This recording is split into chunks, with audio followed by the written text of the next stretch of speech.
Welcome to the Deep Dive. This is where we take the sources you send us, unpack them, and pull out the really interesting stuff. That's right.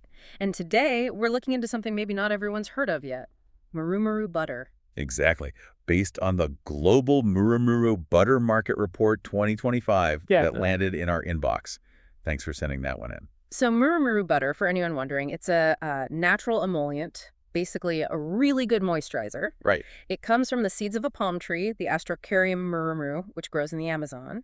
And it's popping up more and more in skincare, hair care, cosmetics. Because it's packed with beneficial stuff, right? For moisturizing, even helping skin and hair repair itself. Precisely. It's got this great profile of fatty acids. Okay, so our goal here is to figure out, how big is this market now? Right. Where is it headed? And what's driving all that? Yeah, what are the key factors? So if you've ever wondered about the next big thing in natural beauty, or maybe you just like understanding market dynamics, stick around. Let's get into it. So the report puts the global market size at USD $1,248.3 million for 2025. Okay, just over $1.2 billion.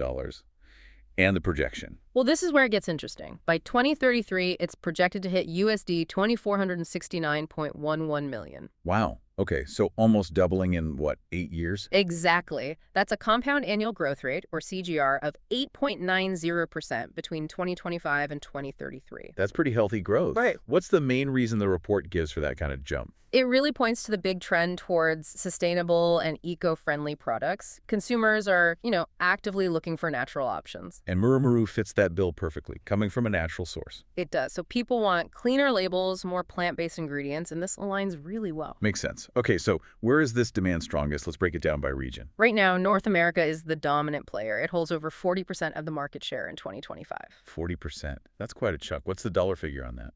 That translates to USD $461.87 million for 2025. And is it expected to keep growing strongly there? Yes, the projected TGR for North America up to 2033 is 7.7%, still very solid growth. And the driver there, still sustainability. Yeah. And specifically, the report mentions the growing demand for cruelty-free, vegan, and organic cosmetics. That's a big push in North America. Okay, let's zoom in a bit. How does it break down within North America? The U.S. must be huge. Oh, definitely. The U.S. market in 2025 is estimated at USD $364.42 million. The driver there is really that demand for organic skincare and clean beauty. The CAGR is about 7.5%. Right, the clean beauty trend. What about Canada and Mexico? Canada's market is around USD $55.42 million, but look at its CAGR 8.5%, slightly higher than the U.S. Interesting. So maybe an even stronger preference for those ecological or cruelty-free options per capita? Could be. The report links it to that preference for ecological and cruelty-free cosmetics. And Mexico comes in at USD $42.03 million with a strong CAGR too, 8.2%. Okay, so North America is leading the charge currently. Let's hop over to Europe. How do things look there? Europe holds the second spot, over 30% of the global market in 2025. 30%, okay. And the value? That's about USD $362.01 million. And their growth rate, the CAGR from 2025 to 2033, is projected at 7.9%. Pretty similar to North America's overall growth rate then. Very close, yes. Any specific countries standing out in Europe? Well, the UK market is valued at USD $60.82 million, and it has a really strong CAGR, 8.7%. The report connects this to that growing interest in vegan and eco-friendly cosmetics again. That seems to be a global theme, doesn't it? Absolutely. Then you have Germany, a big market for natural skincare, especially products with dermatologically studied ingredients. Their market size is USD $71.68 million with an 8.1% CAGR. Okay, so a slightly different angle there, focusing on the dermatological aspect. Yeah, a bit more emphasis on the science behind the natural ingredients. And France is significant, too, at USD $33.3 million, though its growth rate is a little lower, 7.1%. Got it. So solid growth across Europe, driven by similar trends, but maybe with slightly different local flavors. Now, you mentioned a region that's growing even faster. Yes, the Asia-Pacific, or APAC region, this is where the growth really picks up speed. Okay, what's their current share? In 2025, it's around 23% of the global market. That's roughly USD $299.59 million. And the growth rate. This is the big one, right? It is. The projected CAGR for APAC between 2025 and 2033 is a striking 11.7%. 11.7%. Wow. That's significantly higher than North America or Europe. Why such rapid growth there? The report attributes it generally to the increasing demand for natural and organic personal care products right across the region. It's a trend that's really taking hold in many APAC countries. Which countries are leading this boom in Asia-Pacific? China is a major force. Its market size is estimated at USD 125.83 million in 2025, with a CAGR of 11.2%. A big factor there is the rapid growth in demand for high-end and luxury personal care. So premiumization playing a role. What about India? India shows even faster growth, a CAGR of 13.6%. Its 2025 market size is smaller, USD 29.96 million, but that growth rate is huge. 13.6. Right. What's driving that specifically in India? It seems to be linked to the rising popularity of Ayurvedic and herbal-infused beauty products. Murumuru fits well within that tradition meets natural trend. That makes perfect sense. And Japan? Japan's market is around USD 41.34 million, with a solid CAGR of 10.2%, also contributing significantly to that high regional average. Okay, so APAC is definitely the region to watch for future growth.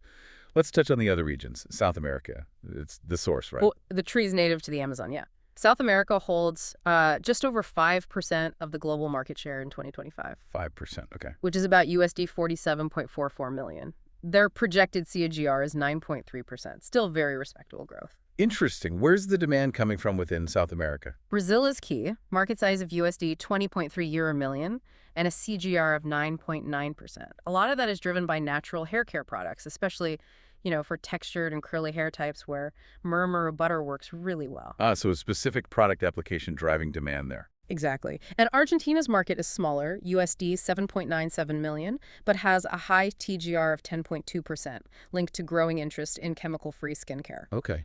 What about the Middle East? The Middle East represents about 2% of the global market. That's USD 49.93 million in 2025, with a projected CGR of 9.4%. Similar growth rate to South America then?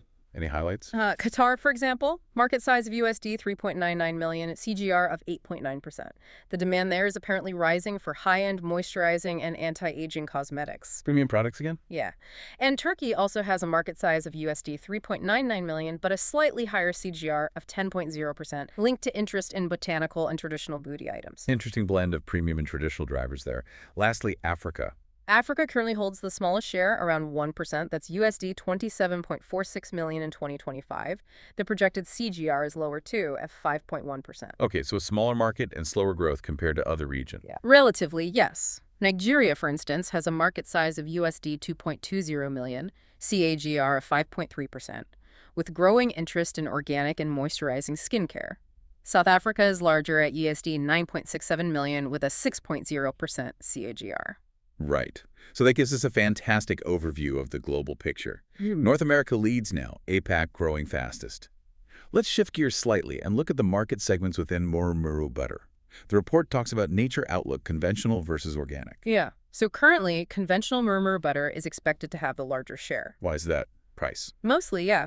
Affordability, their wider availability make it easier for mass market product formulations. The big brands need a large, consistent supplies. Okay, that makes sense for scale. But is that where the growth is? Actually, no. The report highlights the organic segment as the fastest growing. Okay. So mirroring that overall consumer trend. Exactly. The demand for natural, chemical-free, clean beauty is really pushing the organic side forward, even if it starts from a smaller base. Right. So momentum is with organic. What about the grade?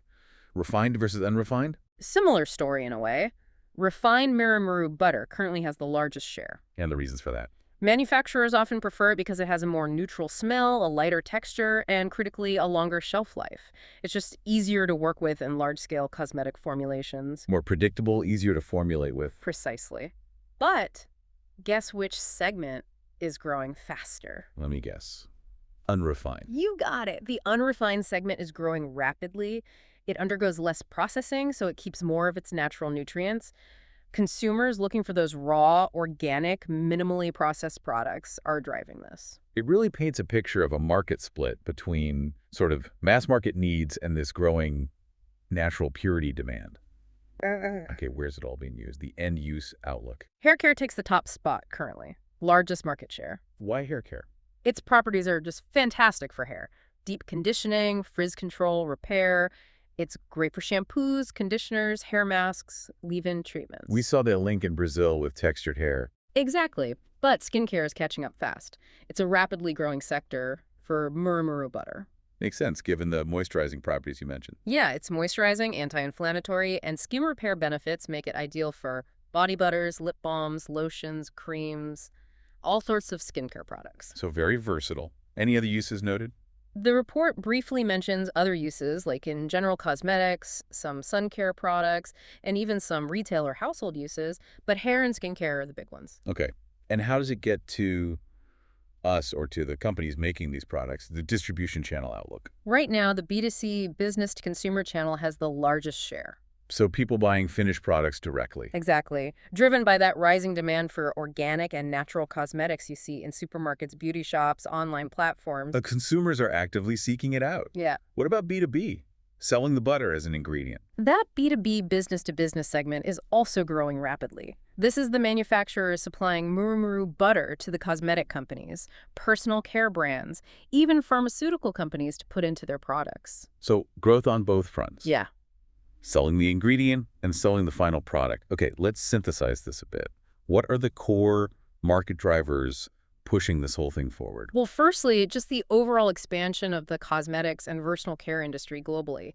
A bigger pie means more demand for ingredients like Murumuru. Right, the rising tide effect. What else? That huge trend towards vegan and cruelty-free products. As a plant-based ingredient, Murumuru fits perfectly. Consumers are really demanding that now. That ethical consideration is powerful, another key driver. And then there's the specific demand for anti-aging and hydrating skincare. Murumuru's natural properties directly address those needs, making it very attractive. So it hits several key consumer demands simultaneously. But it can't be all smooth sailing. Are there market restraints? Things holding it back? Yeah, a couple are mentioned. One is simply competition. There are other well-known butters and oils out there. Like shea or cocoa butter. Exactly. Shea, cocoa, coconut oil, even argan oil. The report specifically calls out argan oil, known for skin elasticity, hydration, hair shine. These alternatives are established, might be cheaper, or have different supply chains. So Murumuru has to compete for its place in formulations. What's the other restraint? The other potential issue is the limited availability of the raw material itself, the Murumuru palm seeds from the Amazon. Ah, a supply constraint. Yeah, if demand keeps growing like predicted, ensuring a sustainable and sufficient supply could become a challenge, possibly impacting prices too. That's a crucial point, especially given the sustainability driver. Okay, looking forward, what market trends should we really keep an eye on? Well, definitely that continuing growing demand for organic and clean beauty. It's not slowing down. Consumers are just getting more savvy about ingredients. So that trend will keep favoring ingredients like Murumuru, another one. And the expanding use in hair care. Its effectiveness seems to be really resonating, so expect to see it in even more hair products. More good hair days, potentially, thanks to Murumuru. All right, briefly, who are the main companies involved? The competitive landscape. The report names a few key players, like Baraka Ingredientes Naturais S.A., a Brazilian company, which makes sense given the source, also Halstar and Jarcom Industries, Inc., among others. And what are they competing on? Price, quality. It seems to be a mix. A big focus is on ethically sourced, sustainable, and organic ingredients. That's becoming table stakes. But then in the broader clean beauty space, it's also about pricing, launching new innovative products featuring Murumuru, and having strong distribution networks. So a dynamic space. Okay, let's try and wrap this up. What are the main takeaways from this deep dive into the Murumuru butter market? I think the headline is definitely the significant growth forecast. That 8.9% CAGR leading to the market nearly doubling by 2031 is pretty impressive. Yeah, that's substantial. And geographically. North America leads now, but keep your eye on Asia Pacific. That's where the fastest growth is happening, over 11% CAGR. Driven fundamentally by that big shift towards natural, sustainable, eco-friendly, clean beauty. Absolutely. That's the core engine. And within the market itself, the segments really gaining steam are the organic forms of the butter and its use in hair care products. Right. So it really leaves you thinking, doesn't it?